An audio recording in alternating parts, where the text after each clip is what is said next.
Salut à tous, heureuse de vous savoir nombreux à regarder cette édition de la revue de presse sur JDC Plus TV. Nous sommes le vendredi 12 février 2021. Vous l'aurez donc bien compris, c'est la dernière sortie de la semaine. La presse décrypte le message du chef de l'État de cette année 2021 à ses jeunes compatriotes. On commence par le messager qui titre « Discours de Biya à la jeunesse, de la poudre aux yeux, attendu sur le terrain des opportunités à offrir aux jeunes pour assumer leur statut de fer de lance de la nation. Le président de la République a servi du réchauffé aux Camerounais. » Ça, c'est l'analyse du messager à retrouver dans son intégralité en page 3.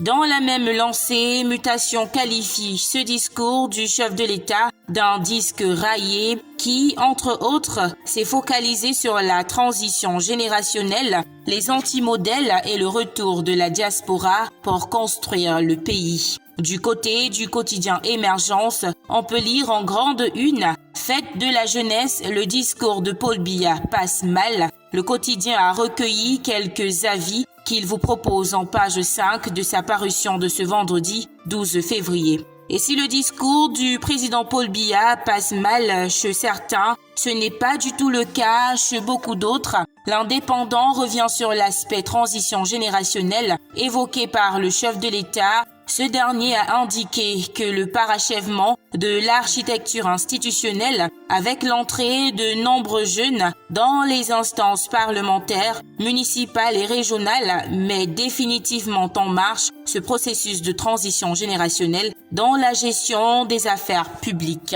On parle de toute autre chose avec Le Jour qui a mené une enquête sur le recrutement spécial des docteurs dans les universités d'État. Le quotidien indique que la publication des résultats de ce recrutement est attendue au moment où les règles sont changées pour écarter certains candidats. Retrouvez l'intégralité de cette enquête en page 2 du quotidien Le Jour, parution de ce vendredi. Le Jour fait également écho de ce fait divers, la découverte d'un important stock constitué des champagnes de bouteilles de whisky, de l'éthanol, des vignettes CEMAC, le tout pour la fabrication de faux vins à Yaoundé. Tout a été saisi après une perquisition, plus de précision en page 3. Prochain arrêt dans cette édition de la revue de presse, Essingan, qui fait savoir à ses lecteurs que le projet d'aménagement du lac municipal de Yaoundé est actuellement en stand-by.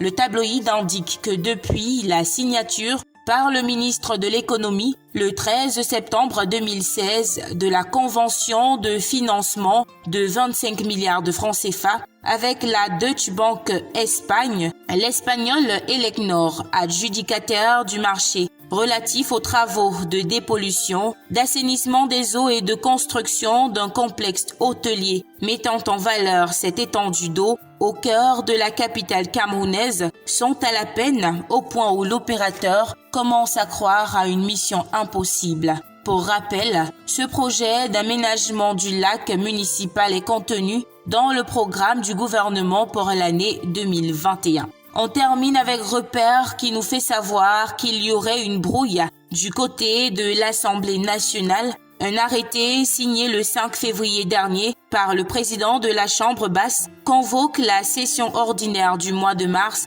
mais Cavaillé Djibril, président de cette auguste chambre, ne reconnaît pas avoir signé un tel document. Et voilà qui fait l'essentiel de l'actualité vue par la presse ce vendredi 12 février 2021. Merci d'avoir regardé. Passez un très bon week-end. À nous revoir lundi.